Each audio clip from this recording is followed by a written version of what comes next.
नमस्कार, आज मैं आपके सामने कक्षा 8 की विषय हिंदी कार्यपत्रक 1 लेकर आई हूँ, जो 10 सितंबर वीरवार को आई है। इस कार्यपत्रक में हिंदी की पाठ्य पुस्तक वसंत के दूसरे पाठ लाख की चूड़ियों के बारे में कुछ बताया गया है।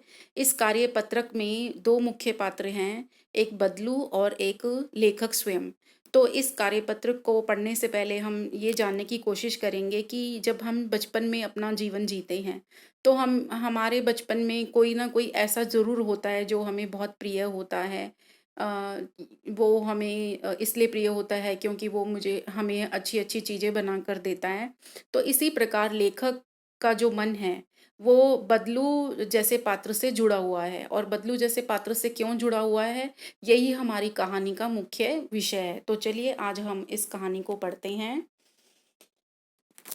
बच्चों, इस कार्य पत्रक के माध्यम से हम अपनी हिंदी की पाठ्य पुस्तक वसंत के दूसरे पाठ लाख की चूड़ियों के बारे में कुछ जानने और समझने का प्रयास करेंगे। यह कहानी यह एक कहानी है जिसका मुख्य पात्र बदलू है। बदलू चूड़ी बनाने का कार्य करता था। लेखक ने बदलू के कार्य को बड़े ही ध्यान से अवलोकन किया है। अवलोकन को मतलब ध्यान से देखा है। तभी तो उन्होंने बदलू के काम करने के तरीके को नीचे लिखे पाठ के अंश में अच्छी तरह से बताया है। तो बच्चों, कहानी की शुरुआत कुछ यूँ होती है। कहने का मतलब ये होता है कि बदलू के कार्य को लेखक ने बड़े ध्यान से देखा है अपने बचपन में। और आपको भी पता है, अगर हम बचपन में कुछ देखते हैं तो उस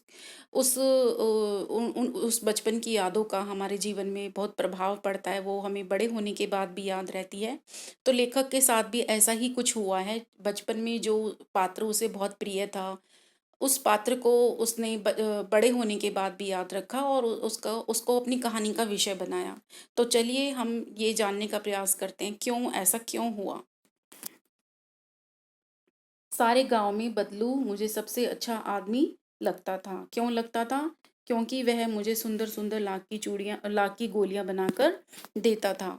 मुझे अपने मामा के गांव जाने का सबसे बड़ा चाव यही था कि जब मैं वहां से लौटता था तो मेरे पास ढेर सारी गोलियां होती थी, रंग बिरंगी गोलियां, जो किसी भी बच्चे का मन मोह ले। वैसे तो मेरे मामा के गांव का होने के कारण मुझे बदलू को बदलू मामा कहना चाहिए था, परंतु मैं प्यार से उसे क्या कहता था? बदलू काका कहा करता था।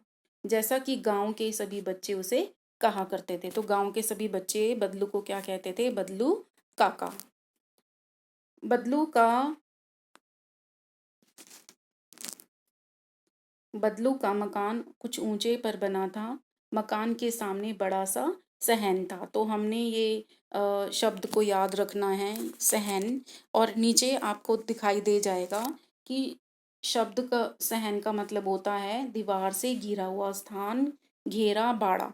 मतलब ऐसा स्थान जो कुछ ऊंचे बना हुआ होता है और जहाँ पर आप आसानी से काम अपना कर सकते हो। जिसमें एक पुराना नीम का वृक्ष लगा था। उसी के नीचे बैठकर क्या करता था बदलू? अपना काम करता था। ठीक है? समझ में आ रहा है आपको?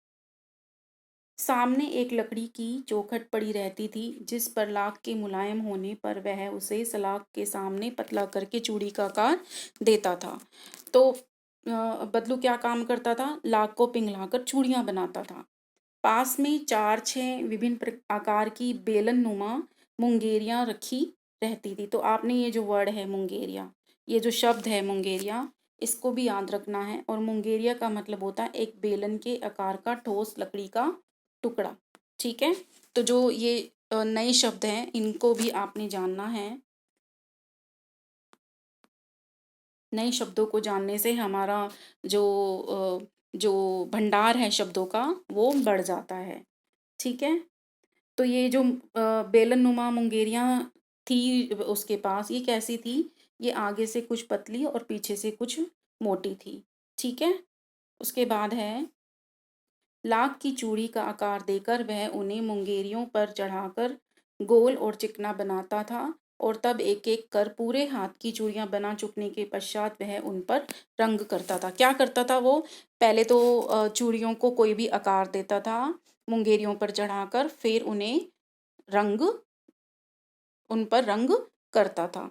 तो आपको ये प्रश्न दिए गए हैं कुछ, तो आइए हम इन प्रश्नों का अध्ययन करते हैं।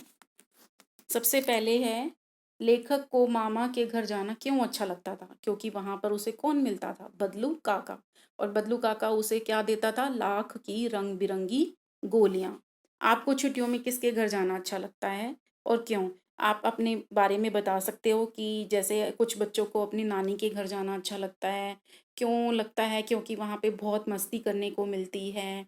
तो ऐसा आप अपने बारे में लिख सकते हो। ठीक है बच्चों। प्रस्तुत पाठ में लाख से बनने वाली चूड़ियों का जिक्र किया गया है।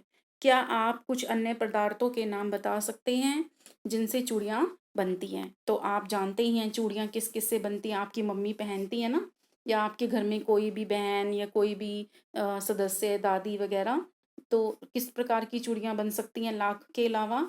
लाख के अलावा हमारे पास कांच की चूड़ियाँ होती हैं ना। कांच की चूड़ियाँ आप खुद भी पहनते हो, सुंदर सुंदर रंग बिरंगी कांच की चूड़ियाँ।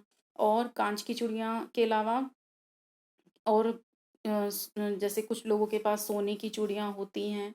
तो ये आप अपने अपने तरीके से बता सकते हो कि आपने लाख की चूड़ियों के अलावा किस किस पदार्थ की चूड़ियाँ बनते हुए देखी है या आप उनको जानते हो। ठीक है। लेखक बदलू को मामा ने कहकर काका क्यों बुलाता था? क्योंकि गांव के सब बच्चे बुलाते थे, और ऐसा करने से लेखक के मन में उस बदलू के प्रति एक विशेष लगाव था। बच्चे ऐसा अक्सर क्यों करते हैं? क्योंकि जो उन्हें अच्छा लगता है वो उन्हें प्यार से अपने ही नाम से संबोधित करते हैं। क्या आपने किसी क्या आपने किसी को घर में बदलू की तरह कोई सामान बनाते हुए देखा है? अगर आपने अपने घर में किसी को बनाते हुए देखा है, जैसे कुछ बच्चों के माता पिता चटाई बनाने का काम करते हैं, कुछ के माता पिता चूड़ियाँ बनाने का काम करते हैं, कुछ के माता पिता पॉलीथीन बनाने का कार्य करते हैं, लिफाफे, कागज़ के लिफाफे बनाने का कार्य करते हैं, या कोई भी ऐसा कार्य जो आप अपने घर में देखते हो किसी को करते हुए, तो उसको अपने शब्दों में लिखना है। ठीक है बच्चों। फिर भी अगर आपको कोई दिक्कत आती है तो आप मुझे कमेंट में बता सकते हो और इस पाठ का अध्ययन कर सकते हो। धन्यवाद।